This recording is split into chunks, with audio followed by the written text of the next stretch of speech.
et Shalom. Alors tout d'abord, j'aimerais rendre gloire et hommage à Yahweh Ba'Hashem Yahushai, Ba'Hashem Roha Kodash, Yahweh, qui est le nom du Père, qui est le Tout-Puissant, le plus haut, Ba'Hashem, qui veut dire au nom, Yahushai, qui est le Fils, Ba'Hashem Roha Kodash, qui est le Saint-Esprit, et Shalom aux élus et de bonheur, respect aux apôtres, aux aînés de Great Millstone, car c'est eux qui m'ont appris cette vérité. Ici, frère Amos, de l'église du Great Millstone de Montréal, et à vous seulement, je dis Shalom.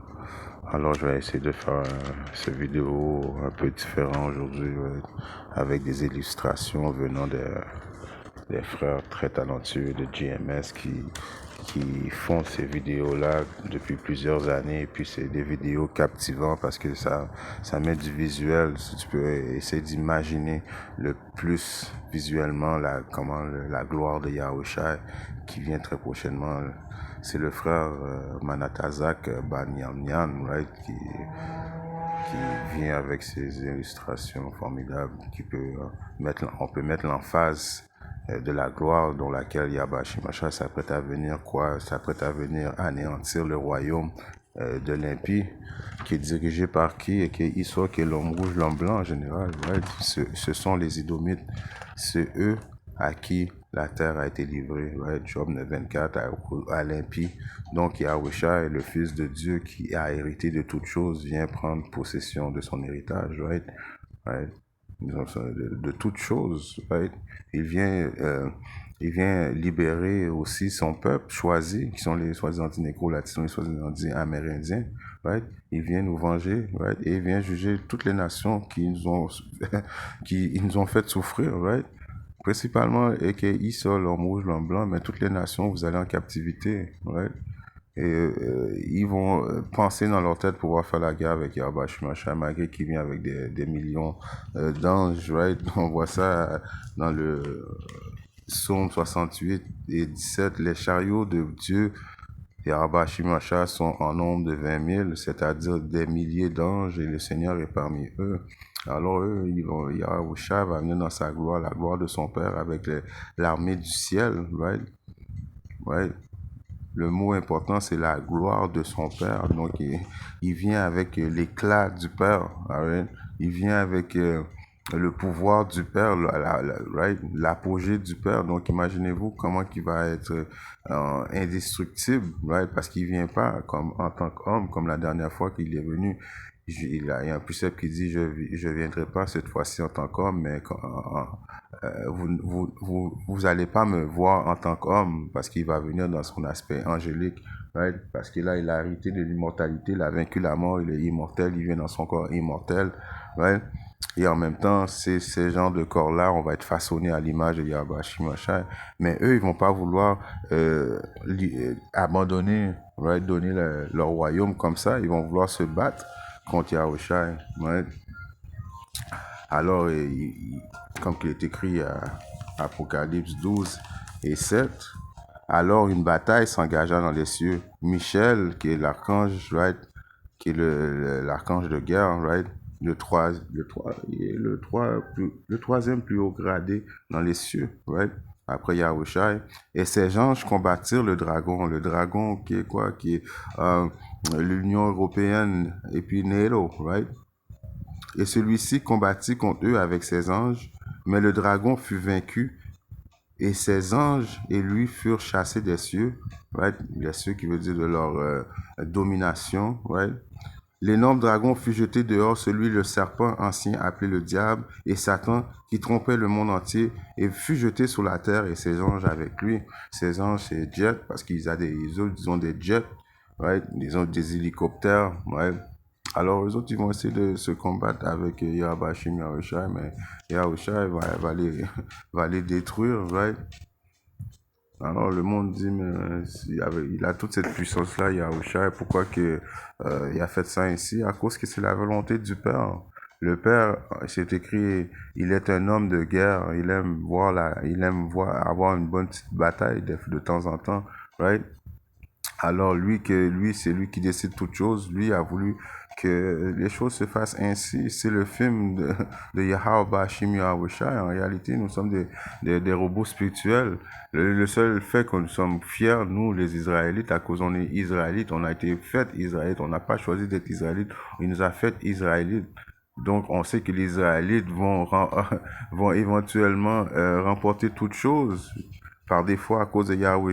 Et donc, présentement, si tu es un Israélite, compte-toi chanceux d'être un Israélite, mais si tu es un Idomite et tu n'es pas un Israélite, tu fais partie des autres nations, des païens, Yahweh Shimosha va entrer en jugement avec toi. Et aussi avec les 2 tiers de notre nation, il ne faut pas les oublier, il y a 2 tiers de notre nation qui veulent pas être des Israélites, ils veulent rester des Congolais, ils veulent rester des Haïtiens, ils rejettent le nom de Yahweh Shimosha, ils veulent continuer à l'appeler Jésus-Christ, malgré que son nom c'est Yahweh, celui qui délivre.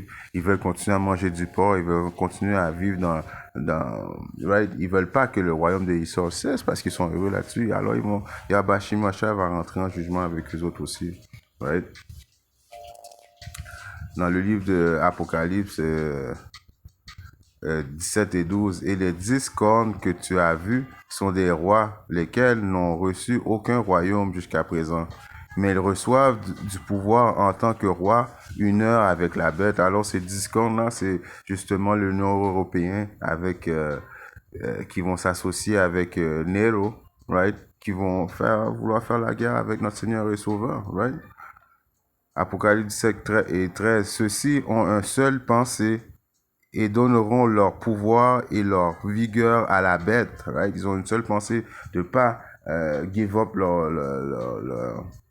le royaume. Right? Ils vont se battre dans la même pensée parce que Yahweh Shemeshah va venir dans le milieu de la 3e guerre mondiale. Ils vont arrêter de faire la guerre entre un et l'autre. Right?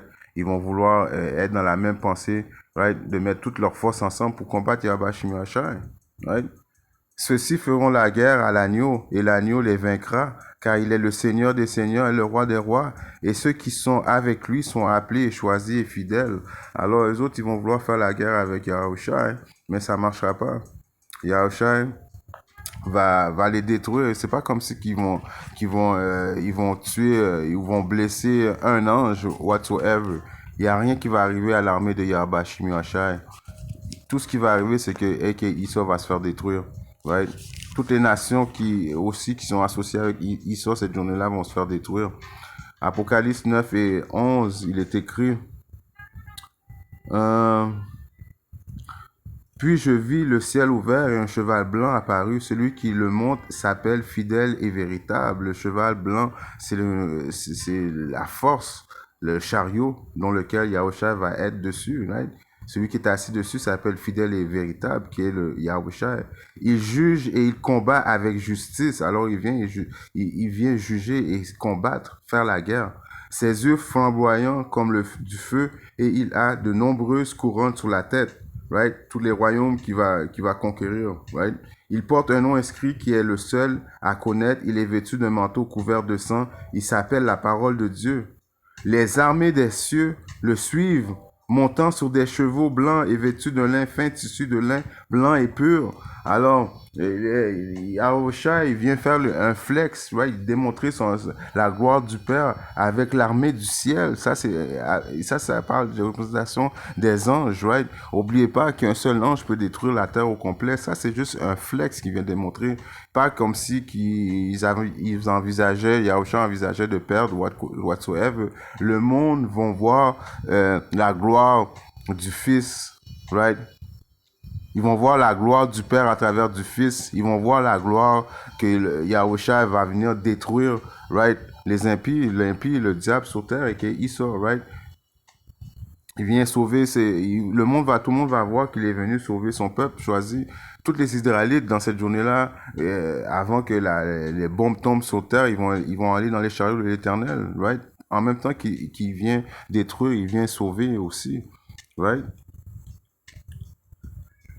Si on regarde maintenant dans Apocalypse 13 et 1, après 7 jours, je vis durant la nuit, voici un vent se levant de la mer pour en agiter tous les flots. Et je vis, voici que le vent faisait sortir du cœur de la mer comme la forme d'un homme, le cœur de la mer qui veut dire dans le ciel, right?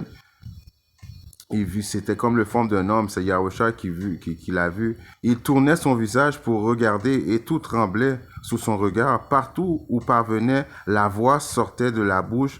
Tous ceux qui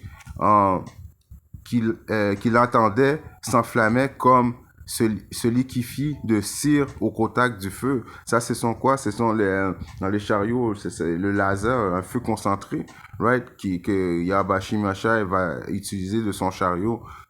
Après cela, je vis, voici, une multitude d'hommes se rassemblaient innombrables de quatre vents du ciel pour soumettre par les armes l'homme qui était monté de la mer. Right? Alors, ils vont tous se réunir ensemble pour combattre notre Seigneur, Yahweh Shemashai.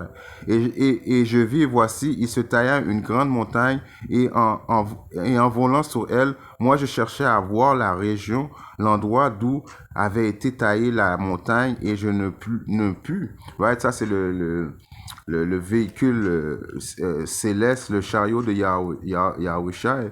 Il est si tellement gros que tu pouvais pas voir la fin et le début de la fin. Après cela, j'ai vu, voici tous ceux qui s'étaient rassemblés contre lui. Alors, toutes les armées qui vont se réunir ensemble, right, pour combattre Yabashi Mashai, right, tremblaient de peur, mais osèrent cependant livrer la bataille à cause que c'est Yabashi Machai qui a mis dans leur tête qu'ils vont être capables de se battre avec lui, eux autres. Et voici, lorsqu'il fit l'assaut de la multitude qui venait, il ne leva pas sa main, ni tenant ni lance, ni aucun instrument de combat, et je vis seulement de quelle façon il sortit de sa bouche comme un flot de feu, et de ses lèvres un souffle enflammé, et de sa langue il jetait un tourbillon d'étincelles. Tout se mélangeait, le tourbillon. Cela s'abattit sur l'assaut de la multitude qui était prête à livrer bataille et les consuma tout si bien que soudain, de cette multitude innombrable, on ne vit plus que poussière de cendre avec une odeur de fumée. Je vis et je fus saisi de stupeur.